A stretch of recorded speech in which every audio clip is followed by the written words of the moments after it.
Bonsoir Lita Basset, Bonsoir. vous nous faites le plaisir et vraiment la très grande joie de nous retrouver ce soir à la librairie.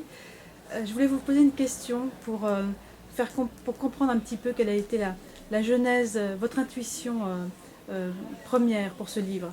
Qu'est-ce qui vous a amené, après ce livre bouleversant que vous aviez écrit, Ce lien qui ne meurt jamais, quel a été votre ressort pour écrire ce nouveau livre? Je pense qu'effectivement, le deuil a beaucoup transformé ma manière d'aimer. Parce qu'on m'a posé la même question, mais je disais, c'est quand même disons, la maturation d'années, voire de décennies de travail intérieur,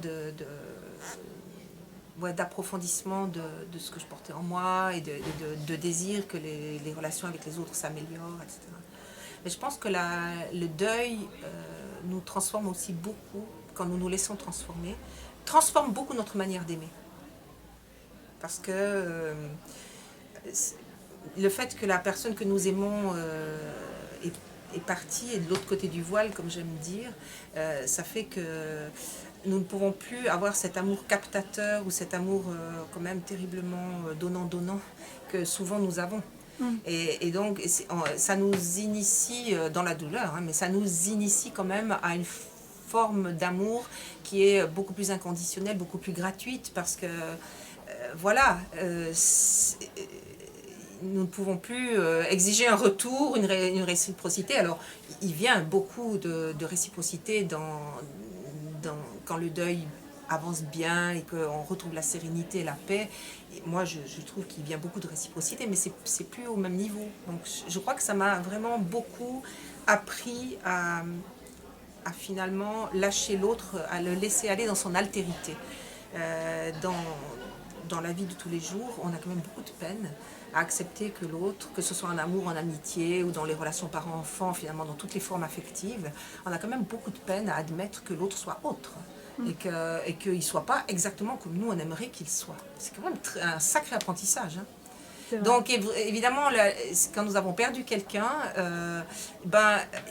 quelque part, ça nous pousse dans le dos pour disons, accueillir, accepter qu'il soit définitivement autre, impossible à dévorer, quoi. Et dans ce livre, donc, qui a un très beau titre, qui s'appelle Aimer sans dévorer, vous faites part de quelque chose de totalement central, qui est le souffle d'amour. C'est quelque chose qui traverse tout le livre, qui l'alimente, avec lequel on va découvrir finalement une potentialité de l'amour insoupçonnée, je trouve. C'est ça. Alors en fait, ce souffle d'amour a une dimension extraordinairement universelle dans les textes. Les chrétiens, dans la tradition chrétienne, ça s'appelle le Saint-Esprit, mais en fait c'est pneuma, donc c'est le souffle quand même. Et souffle d'amour parce que bon, on a trouvé des textes, j'ai trouvé des textes où on a testé cet Esprit Saint, on en parlait comme d'un souffle d'amour. Et en fait, c'est quand même bien le fond. C'est-à-dire, c'est la manière dont Jésus avait vécu lui-même. Et c'est cette manière d'aimer les gens inconditionnellement, de manière totalement gratuite, et qui a tellement marqué les débuts du christianisme. Mais en même temps, tout ce qui est dit de ce souffle d'amour est incroyablement universel. Quand on regarde les textes, c'est absolument pas réservé aux chrétiens, ni même aux croyants. Les textes sont très étonnants quand on les regarde de très près. Donc effectivement, puisqu'on parlait de l'altérité, c'est vrai que ce qui fait que je vais lâcher celui que j'aime ou celle que j'aime, que je vais le ou la laisser vivre sa vie, tout en chérissant le lien, la relation, c'est qu'il y a comme de l'espace qui se déploie entre nous.